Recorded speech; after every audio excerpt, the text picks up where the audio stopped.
Sam दीदी ज़्यादा से ज़्यादा कंटेंट अपलोड करने के लिए कुछ भी छापे जा रही हैं।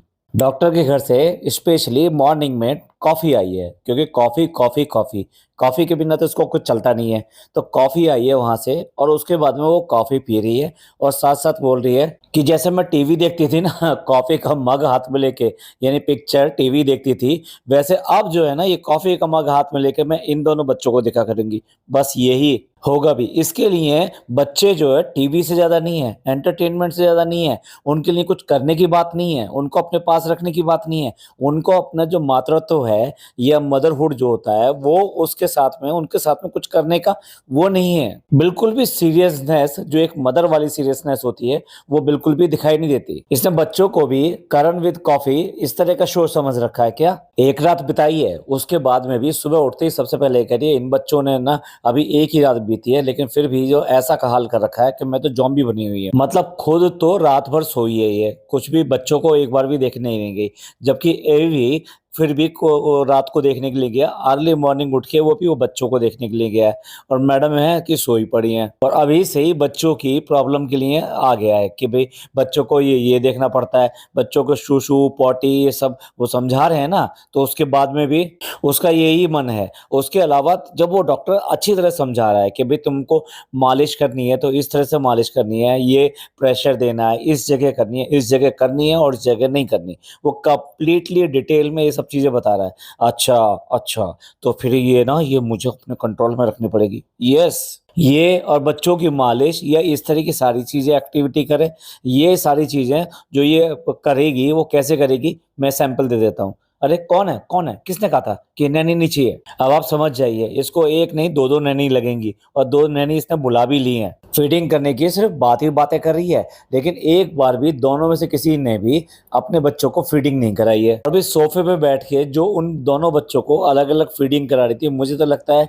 कि वही शायद इसकी नैनी हैं, जो यहाँ पर आई हैं और जो इस तरह से बच्चों को फीडिंग करा रही है। और भाई इतने छोटे बच्चों को फीडिंग कराने के बाद में डकार दिलानी होती है, तो उसी को पता आई डोंट नो मतलब उसको व्हाट थेरेपी उसको बोलते हैं बट उसको बोलते हैं। तो वो ये ऐसे कहा जाता है कि उसको कंधे से लगाना है, थपथपाना है और जब तक थपथपाना है हल्के-हल्के हाथ से, जब तक कि उसको थोड़ा-सा डकार ना जाए। ये छोटे बच्चे इतने सेंसिटिव होते हैं कि अगर आप दूध भी पिला रहे हैं, यानी बॉटल से या जिससे पिला रहे हैं, तो बहुत खतरा रहता है इस बात का कि वो जो मिल्क है, जो दूध है, वो उनकी साँस की नली में ना चली जाए। क्योंकि बच्चों को प्रॉपर सक करना, ये सब आता नहीं है और उसके बाद में साँस लेते रहना और साथ-साथ दूध दूध पीते रहना। ये दोनों एक्टिविटी कई बार जो है ये कॉम्बिनेशन, क्योंकि आपका एंगल क्या है, आप जो बच्चे को दूध पिला रहे हो, ये सब चीज़ों पे डिपेंड करता है। क्या लगता है कि ये इतनी सीरियसनेस के साथ में ये सब चीज़ें समझ रही है और कर रही है? दोनों में से कोई भी हमें तो नहीं दिखाई दिया फीडिंग करता हुआ बच्चों को,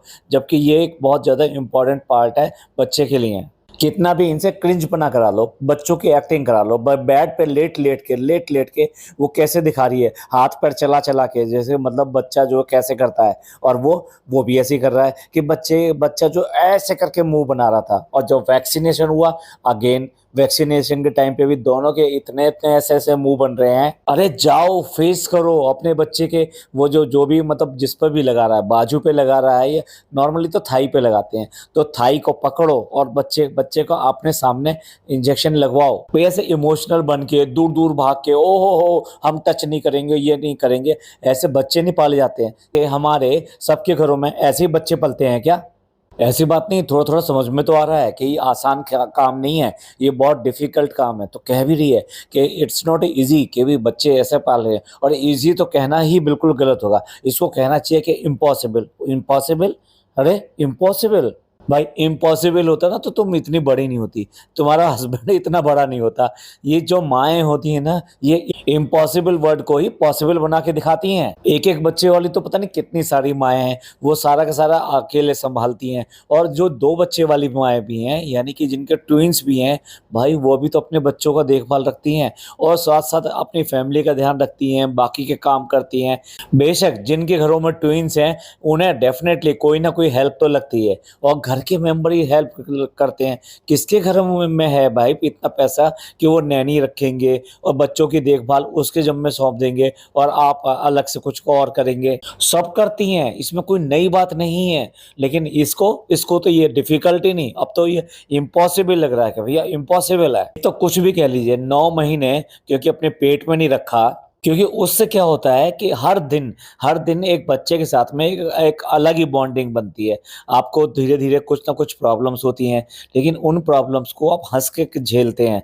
भाई कई बार तो ऐसा होता है, ख़ास तौर से ट्विन वाले केस में कि वेट की वजह से ठीक से चला नहीं जाता, कमर जो है झुकने लगती है। उसके अलावा हेल्थ रिलेटेड जो बहुत सारे इश्यूज़ होते हैं, इसे इश्यू कहना तो गलत होगा, लेकिन क्योंकि ये साइड बाय साइड आते हैं और ये हर माँ को वहाँ पे झेलने भी पड़ते हैं और करती भी है। और जब ये सब नहीं होता, उसके अपने सुकून के पल होती है, तो वो अपने बच्चे को एहसास करती है और देखती है कि उसकी एक्टिविटी क्या-क्या चल रही हैं। जैसे-जैसे ग्रोथ होती है, तो उसकी एक्टिविटीज़ भी बदलती हैं।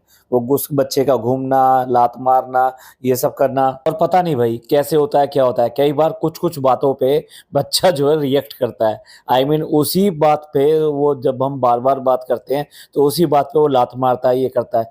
हम ये कहते हैं कि यार बच्चे मतलब सुनता है, शायद ऐसा करता है। आई डोंट नो मतलब ये क्या है, क्या नहीं है। लेकिन प्रेगनेंसी के पीरियड में ये सब बातें होती हैं। प्रेगनेंसी खाली यही नहीं कि बच्चे के साथ में एक अच्छी बॉन्डिंग बनाती है, बल्कि हस्बैंड के साथ में भी एक अच्छी बॉन्डिंग बनती है। मैं बात कर रहा हूँ उन हस्बैंड्स की जो डेफ़िनेटली अपनी वाइफ़ की इन सब प्रॉब्लम्स को समझते हैं और उसका एक-एक पल साथ निभाते हैं। भाई जब हस्बैंड पूरी तरीके से एक-एक फीलिंग को समझेगा वाइफ़ की कि उसको क्या तकलीफ़ हो रही है, उसको कैसा लग रहा होगा, तो डेफ़िनेटली उसको जो पैम्परिंग वो फिर अपनी वाइफ़ की करता है, तो डेफ़िनेटली वो दोनों के बीच में बहुत ही अच्छी बॉन्डिंग बनती है। और यही वजह होती है कि माँ सिर्फ़ और सिर्फ़ अपने पेट में रखकर उसको 9 महीने पालती है, तो उसका एक-एक चीज़ का एहसास करती है और बाप अपने दिमाग में रख के उस बच्चे को पालता है और उसको एक-एक चीज़ का एहसास होता है कि मेरा बच्चा किस तरह से बड़ा हो रहा है और किस तरह से आगे चलेगा। अब जब ये सब चीज़ें इन लोगों ने करी ही नहीं हैं,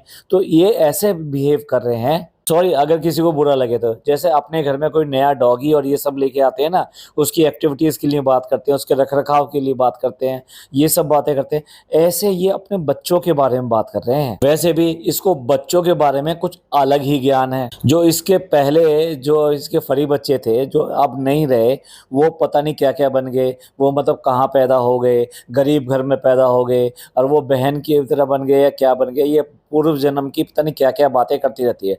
पूर्व जन्म नहीं तो फिर पुनर्जन्म की बात कर रही है। ऐसे ही इसने बच्चों को भी अपने को नाम दे दिया है कि ये मम्मी-पापा आ गए हैं, मतलब भाई-बहन के रूप में इसकी कोख से इसके बच्चों की तरह इसके माँ-बाप आ गए हैं। पता नहीं ये सब चीज़ें ये जानबूझ के कहती है या इमोशनल बनने के लिए कहती है या इसकी इस तरह की ही आदतें हैं। बहुत सारा नज़र में बिलीव करना, बहुत सारा इस पुनर्जन्म में बिलीव करना, ऐसी बहुत सारी बातें ये करती रहती है। इसी ने तो ये सब कही थी, टैरो कार्ड रीडर वाली सब कहानियाँ कि भई हमारे घर में पॉजिटिविटी होनी चाहिए, घर बदल दोगे तो तुम्हारा ये हो जाएगा और जब तुम घर बदल लोगे तो उतने टाइम बाद में ये टाइम बाद में तुम्हारे घर में बच्चा आएगा। बच्चे के बारे में भी बताया जो को और पॉजिटिव एनर्जी के लिए हमने पिरामिड्स रखे और ये सब रखे। हर चीज़ किसी न किसी इसी तरह की चीज़ों से जुड़ी हुई है। जबकि वास्तविकता ये है कि आप दुनिया को देखें सहज तरीके से तो दुनिया चल रही है। उनको हर एक आदमी कोई ये सब टोना-टोटके या फिर इस तरह से ये सब करना पॉज़िटिविटी, नेगेटिविटी ये सब चीज़ें हैं। अब अगर बताइए टैरो कार्ड रीडर ये कहती है कि तेरा घर गंदा रहता है। आई मीन सॉरी वो कह रहे हैं किसी और के लिए कि अगर आपके घर में नेगेटिविटी तो नेगेटिविटी की क्या पहचान है? क्योंकि घर में फालतू का सामान पड़ा रहना, बहुत सारा अननेसेसरी सामान होना और उसको इस तरह से रखना। जबकि इसके घर में तो ना जाने कितना सामान कब का 10-10 साल पुराना 5-5 साल पुराना ये सब चीज़ें पड़ी रहती है। कभी सूट के लिए कहती है, कभी किसी के लिए कहती है देखो मेरा 10 साल पुराना था। तो मतलब इसके यहाँ तो ऑलरेडी ये सब चीज़ें हैं। मतलब जब ये कह रही है कि नेगेटिविटी और पॉज़िटिविटी तो नेगेटिविटी गई कहाँ है? इनके अगर तो खुद अपने अंदर अगर नेगेटिविटी हो तो कहीं से भी नेगेटिविटी बाहर नहीं जा सकती। लेकिन इन सब चीज़ों पे विश्वास करना, इन सब चीज़ों को बढ़-चढ़ के बताना मतलब तुम इस तरीके से अपनी ज़िंदगी की बाकी चीज़ों को रोकते हो। मतलब नेचुरल जो फ्लो होता है ज़िंदगी का वो उससे रुकता है। और हाँ, इस लेटेस्ट व्लॉग में तो इसने यहाँ तक मान लिया कि इसको पता था ट्विन्स होने हैं, मतलब इसको हर चीज़ पता थी। इवन देन अब कहना नहीं चाहिए, इसको लड़का-लड़की के बारे में भी पहले से ही पता था। और तो और इसकी फैमिली को भी इस बात का पता था कि ये ट्विन्स आने वाले हैं। लेकिन इन सब के बाद में भी पहले दिन से ही सारी कहानी जो है उल्टी करी जा रही है। ये कहिए कि सभी लोग बड़ा तरीके से बेवकूफ़ बना रहे हैं। हालाँकि कई बातों में वो नज़र आ गया, इसलिए तो पकड़ी गईं और जब पकड़ी गईं तो ये ट्रोल हुई और जब ट्रोल हुई तो फिर अपनी झेप मिटाने के लिए, इमेज बूस्ट अप करने के लिए आ गई बात लेके कि भई ये जो है डॉक्टर ने कहा था कि ट्विन्स हैं, तो ट्विन्स के टाइम में बहुत ज़्यादा कॉन्शियस रहना पड़ता है, बहुत सारे जो है रिस्क होते हैं, तो मल्टीपल रिस्क होने की वजह से इसके बारे में नहीं बताया जाता। किसी की नज़र लग सकती है। एनीवे नज़र करके इसने ये सारी चीज़ें बता दी। लेकिन अगर ये मेडिकल ट्रुथ बताती, ये जो बात कह रही थी, बे इसमें इसने ये भी कहा ना कि डॉक्टर ने कहा था कि भई मल्टीपल रिस्क है और ऐसे रिस्क में इस सब चीज़ों को नहीं बताना जो है ज़्यादा अच्छा रहता है। तो भई ये कुछ समझ में आने वाली बात है। पर नहीं, इसको हर चीज़ों को में नज़र डाल देना और डॉक्टर का भी नाम ले देना। कई बार ऐसा लगा कि डॉक्टर भी ऑर्थोडॉक्स है क्या? उसको भी यही समझ नहीं है क्या कि नज़र क्या होती है, नज़र नहीं होती है। अगर आप मान लीजिए कुछ अच्छा नहीं कर रहे हो, तो फिर ये नज़र क्या? वो तो जो अच्छा नहीं कर रहे हो उसकी वज़ह से बुरा हो ही जाएगा।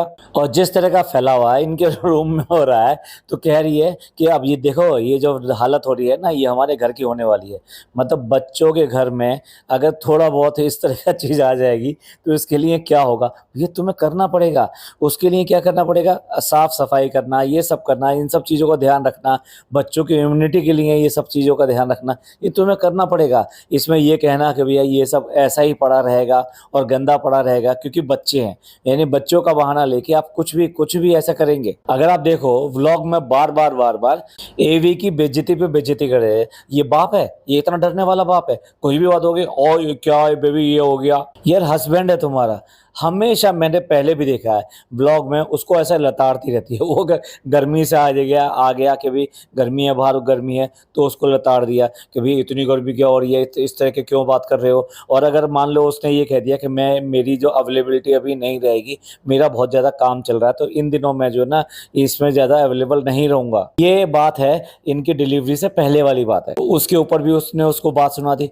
मतलब हर तरीके से उसको कहीं पे भी कोई बात हो अगर ऐसी, तो नीचा दिखाने में कभी नहीं छोड़ती है। सबको तो ये कहती रहती है मैं स्ट्रिक्ट नहीं हूँ, मैं स्ट्रिक्ट नहीं हूँ, स्ट्रिक्ट नहीं हूँ। और हर बार इतना ज़्यादा ओवर करके, इतना ज़्यादा हाइपर होके, चिल्ला के, ये सब करके, और अगर हँसेगी भी तो ही हा हा करके बहुत ज़ोर-ज़ोर से हँसेगी। उसके बाद में ये कहती है कि मैं जो है स्ट्रिक्ट नहीं हूँ। वैलिडेशन के लिए पूछती रहती है, मैं स्ट्रिक्ट हूँ, मैं स्ट्रिक्ट हूँ। अरे मैं डरो मत, मेरे पास आओ, मेरे पास आओ।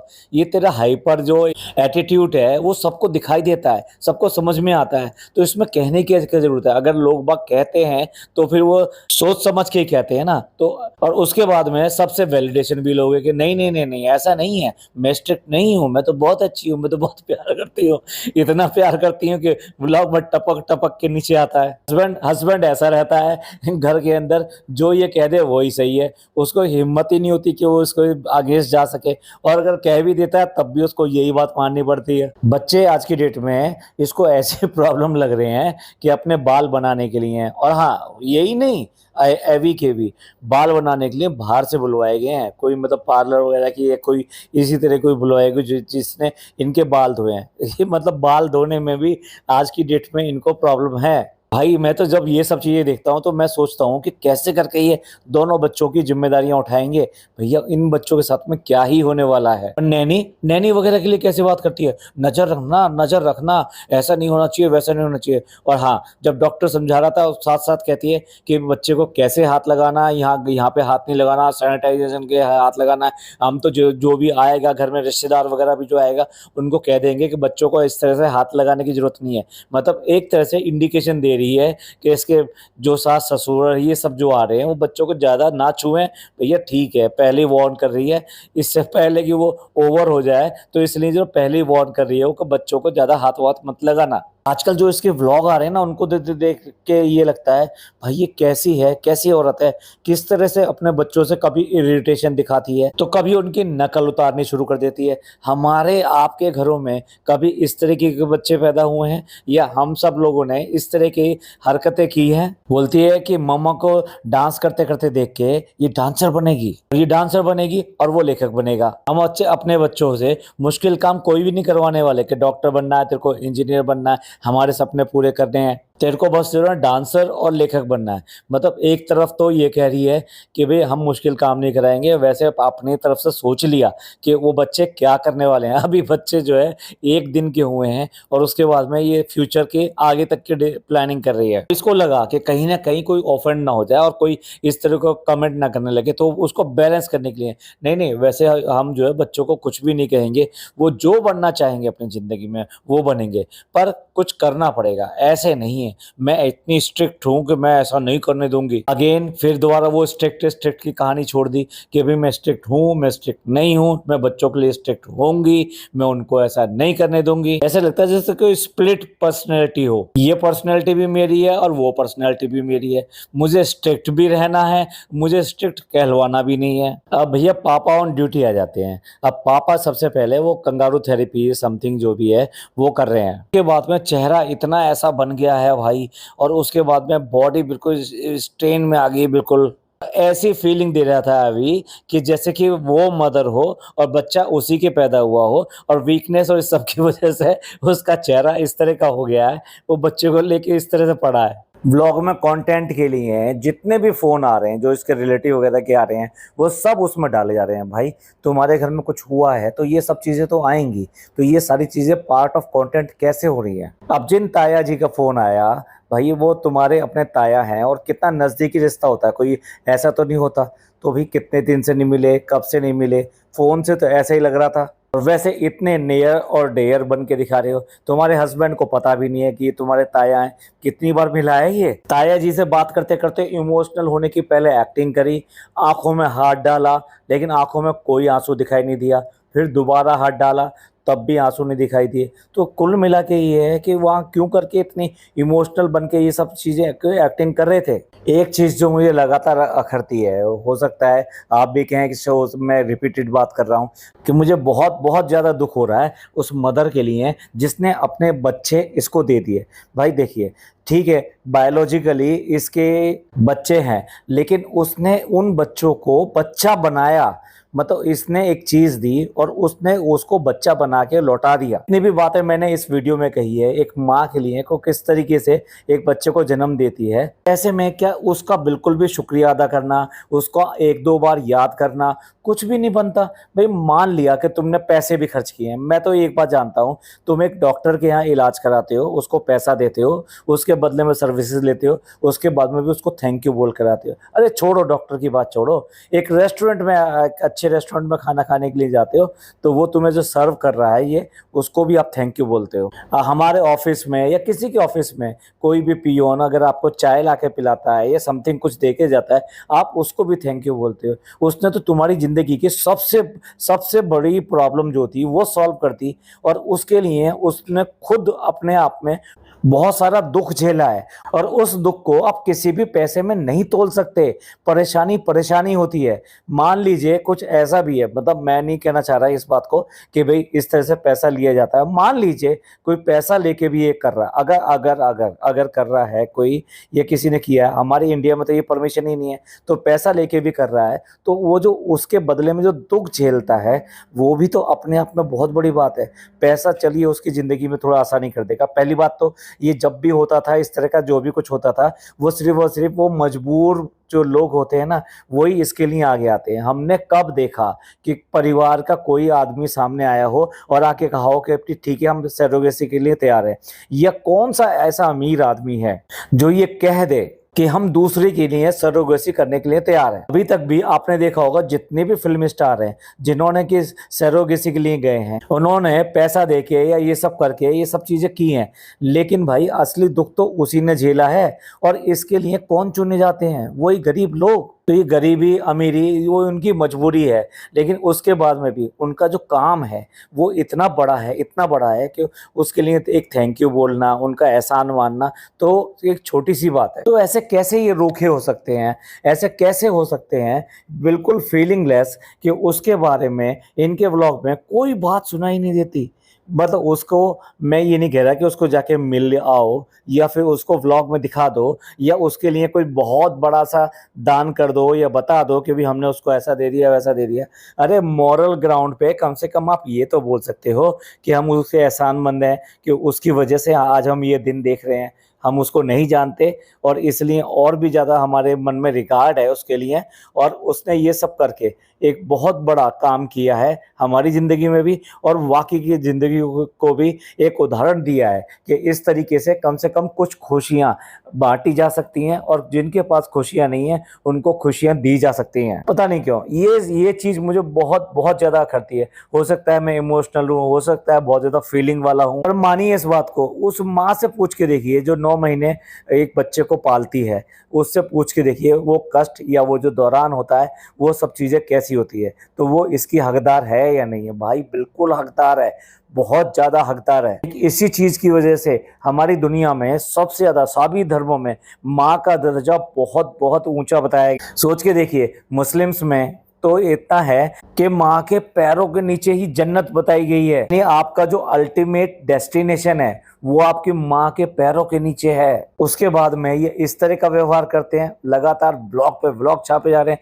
खुशी पे खुशी मनाए जा रहे हैं। भाई उसको भी तो देख लो, उसे चाहे उसने कुछ भी किया हो लेकिन कहीं ना कहीं उसको मन में कोई ना कोई दुख और कोई लगाव कुछ तो रहा होगा। चलिए बहुत ज़्यादा इमोशनल हो जाएगा, मैं तो यहीं पे क्लोज करता हूँ और ये सब चीज़ें आपके ऊपर छोड़ता हूँ। आप इस सब के बारे में क्या सोचते हैं, आपका क्या कहना है? जिस तरह का नौटंकियाँ इनकी चल रही हैं वो उसके बारे में, जिस तरह से डॉक्टर ने किया उसके बारे में, जिस तरह से अपने रिलेटिव्स को सबको दिखा के ये कंटेंट बना रहे हैं और अभी भी बच्चे को पालने लायक कहीं से भी ये दिखाई नहीं दे रहे हैं। इन सब के बारे में आपका क्या कहना है? प्लीज़ कमेंट करके ज़रूर बताइएगा। ये पॉडकास्ट आपको अच्छा लगा हो तो प्लीज़ लाइक कीजिए, सब्सक्राइब कीजिए और शेयर कीजिए। थैंक यू, धन्यवाद, शुक्रिया।